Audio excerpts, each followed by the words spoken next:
Hello everyone, this is Shondipon here again. Today I will be discussing about SBI PO salary, the starting salary after 11th bipartite. पिछले जो video में बनाया था मेरे channel में, वहाँ पे एक कंसिडरेशन में नहीं किया जिसको मुझे संदीप मेहता जी ने मुझको दिखाया कि वो जो कंसिडरेशन में उसको नहीं लिया था, वो था कि जो आपका जो शुरुआत जब होता है ना, जब स्टार्टिंग सैलरी होता है, तब आप यहाँ पे आप शायद देख सकते हैं जी कॉलम में आप देखिए कि वहाँ पे मैं आप लोगों को पूरा मतलब एक साल के बाद कितना कितना कैसे करके आपका जो बेसिक पे है वो बेसिक पे कैसे बढ़ता है। बट स्टार्टिंग में जो बेसिक होता है वो जैसे कि ग्रेजुएशन, जैसे कि जूनियर एसोसिएट्स के लिए 2 ग्रेजुएशन के लिए मतलब पहले ही वो एक एडवांस इंक्रीमेंट हो जाता है। सो वैसे ही इंक्रीमेंट 4 इंक्रीमेंट पहले ही उन लोगों को दिया जाता है SBI PO को। इस बात का मैं जिक्र उस टाइम पे मैं नहीं लिया और इस कारण के लिए थोड़ा सा इधर से उधर हो गया उस टाइम पे।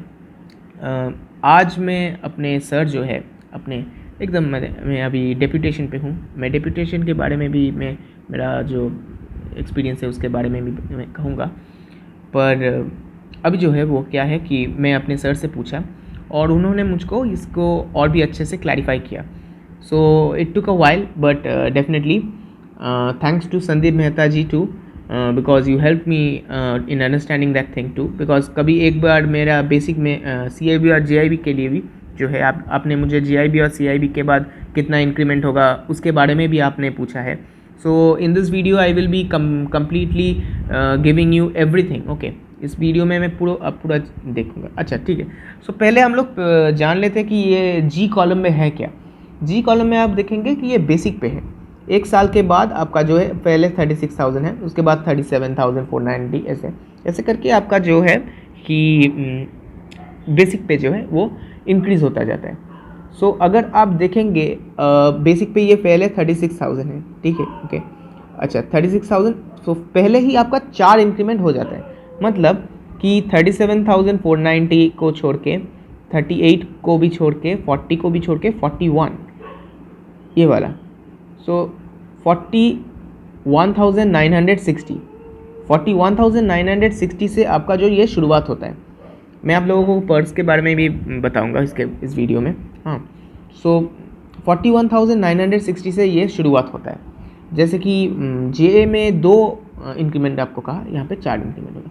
सो हम लोग देख लेते हैं कि कितना आपका यहाँ पे आपका आएगा सैलरी। उसके बाद मैं आपको कंपोनेंट्स को ब्रेकअप करके कितना कैसे कैसे उसको मैंने किया है उसको मैं आप लोगों को उसके बारे में भी बताऊंगा। 41,960। ओके, सो 41,960 अगर रहे तो अब टेक होम पे मतलब आपका जो ग्रॉस तो आपका पूरा जो आपका टैक्सेबल इनकम जो होता है वो, और टेक होम पे जो होता है वो है आपके हाथ में कितना आ रहा है। So an approximate value of this will be coming. अब देखिए मैं अप्रॉक्सीमेट क्यों कह रहा हूँ, क्योंकि बहुत कुछ कंसिडरेशन है।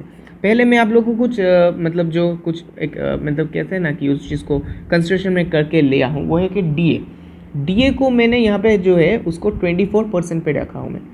ओके, और HRA मतलब हाउस रेंट अलाउंस ये फिक्स्ड है, ये 9% है। अच्छा, DO को मैं क्यों लिया? DA में क्योंकि एक तो परसेंटेज तो पहले पकड़ना होता ही है ना, ठीक है। सो पहले 23 पॉइंट समथिंग था तो उसको उसी को मैं 24 ले लिया, ठीक है। इधर उधर थोड़ा सा होगा, ये अप्रॉक्सीमेट सैलरी है, ठीक है। अच्छा, स्पेशल पे कितना है? स्पेशल पे है 16.4% और CCA जिसका मतलब है सिटी कॉम्पेंसेटरी अलाउंस वो है 1400। ये भी थोड़ा सा डिफरेंट होता है, ये रैंक के हिसाब से थोड़ा सा डिफरेंट भी होता है, पर स्केल 1 स्केल 2 स्केल 3 जो ऑफिसर्स होते हैं उसके लिए इतना तक ही रहता है। अच्छा, स्पेशल पे भी सेम रहता है, पर रैंक जब होता है रैंक भी जैसे कि स्केल 1 स्केल 2 स्केल 3 उन लोगों के लिए सेम है, पर आप आफ्टर दैट स्केल 4 स्केल 5 के लिए थोड़ा सा अलग है। अच्छा, HRA जो है वो 9% में यहाँ पे लिया हूँ, पर वो 8% या 7% हो सकता है आपके पोस्टिंग के ऊपर ये निर्भर करके। हाँ, अच्छा देखिए मैं ज़्यादातर सभी चीज़ में यहाँ पे सब कुछ ठीक ठाक लिया था, सिर्फ ये जो बेसिक है, बेसिक जो वो जगह में थोड़ा सा प्रॉब्लम हो गया था। अच्छा, अब आते हैं डिडक्शंस में। जो डिडक्शंस है आपके, जो डिडक्शंस किया जाएगा। अच्छा, प्रोविडेंट फंड पे आपका 10%, हाँ 10% ऑफ द बेसिक पे उतना होगा। और पेंशन फंड भी आपका जो है वो 10% ऑफ बेसिक पे। अच्छा, उसके साथ आपका जो प्रोफेशनल टैक्स है, यूनियन का जो आपका ये जो आपको कंट्रीब्यूशन करना पड़ रहा है, सो ये थोड़ा सा कम ही हो रहता है। अच्छा, सो उसके बाद आपका ये डिडक्शंस आ गया। अब देखिए, मैं यहाँ पे ये आप लोगों को सिर्फ एक छोटा एक सिनेरियो दिखाया, इसके साथ और भी बहुत सारे अलाउंसेस होते हैं। पहले आप लोगों को कहते हैं कि हॉल्टिंग अलाउंस जो होते हैं, अब अगर आपको शायद रविवार को, संडे को अगर आना पड़े किसी काम के लिए, then you will get extra money for that too. एक हॉल्टिंग होता है उस काम के लिए। एटीएम अगर भरना हो, अगर एटीएम में अगर आपको पैसा भरना होगा, then you will get a special allowance for that too. मतलब स्पेशल नहीं, उसको स्पेशल अलाउंस नहीं कहेंगे, उसको that is a different allowance. ऐसे बहुत सारे अलाउंस होते हैं। फेस्टिवल एडवांस होते हैं, जहाँ पे आपको ये festival advance is also applicable for JA2, मतलब जूनियर एसोसिएट के लिए भी सेम होते हैं। उसके बाद आपका फ्यूल होता है, हाँ फ्यूल अलाउंस होते हैं। लोन सिंपल इंटरेस्ट में आप लोगों को मिलेगा। सो बहुत कुछ पर्क्स भी इसके साथ बहुत कुछ मिला हुआ है। ये SBI PO and as well as CBO, मतलब जो सर्कल बेस्ड ऑफिसर्स जो बनेंगे अब लोग, उन लोगों के लिए भी है। अच्छा, ये वाला एकदम पूरा फुल और ऑथेंटिक है, मैं आपको ये दावे से कह सकता हूँ। यहाँ पे आप लोग ये जो बेसिक आप देख रहे हैं, ये 36,000 वैसे करके एकदम देखिए 63,840 आई कॉलम में जो दिया हुआ है, देख रहे हैं। सो ये उतना, ये क्या है कि ये मतलब स्केल 1 के लिए है, स्केल 2 के लिए अलग सा पूरा है। हाँ, मतलब उनका जो बेसिक है, उनका बेसिक अलग होता है। सो स्केल 3 में अलग होता है, ऐसे करके सभी चीज़ का अलग अलग होता है। हाँ, सो मैं यहाँ पे सिर्फ स्केल 1 को अब यहाँ पे अब मैं दिखा रहा हूँ। अच्छा, अब मुद्दे की बात पे आ जाते हैं। और एक जो है, मैं आपको अलाउंसेस कह दिया, GAIIB और CAIIB के बाद क्या होगा।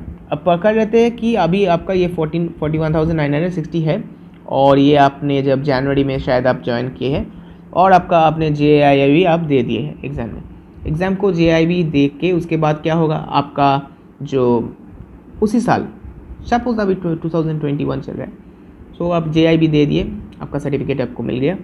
उसके बाद आपका जस्ट नेक्स्ट मंथ पे ही आपका जो सैलरी होगा वो कितना होगा, ये 43,450।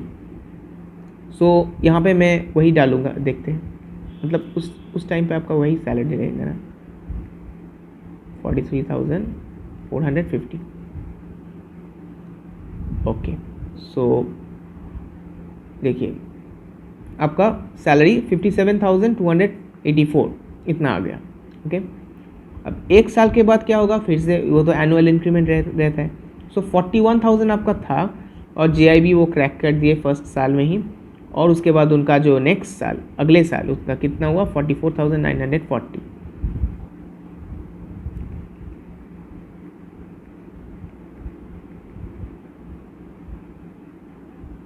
इसका मतलब एक साल के बाद उनका जो सैलरी हो गया 59,212।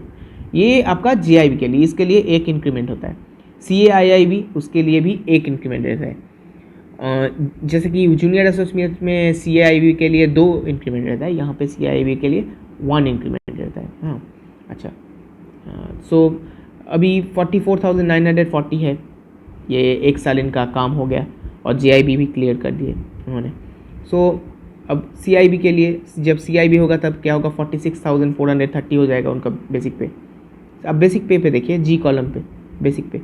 अब क्या होगा उसके बाद जो नेक्स्ट साल, मतलब कि 2 साल के बाद, मतलब after 1 year and after 2 years, उनके 2 ईयर्स के बाद क्या होगा, 48,170। देख लेते हैं, 48,170।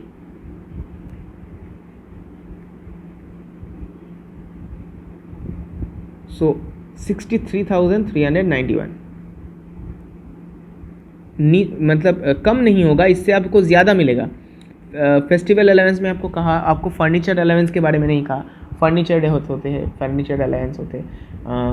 उसके बाद आपका जो ये HRA आप कंपोनेंट देख रहे हैं, HRA कंपोनेंट में आपका 2 आपका हिस्सा होता है। एक होता है कि आप अगर रेंट पे अगर आप लेना चाहते हैं तो एक सीलिंग रहता है, उस सीलिंग के हिसाब से आपको वो वहाँ पे आप रह सकते हैं। एक लीज्ड एकोमोडेशन आपको मिलता है।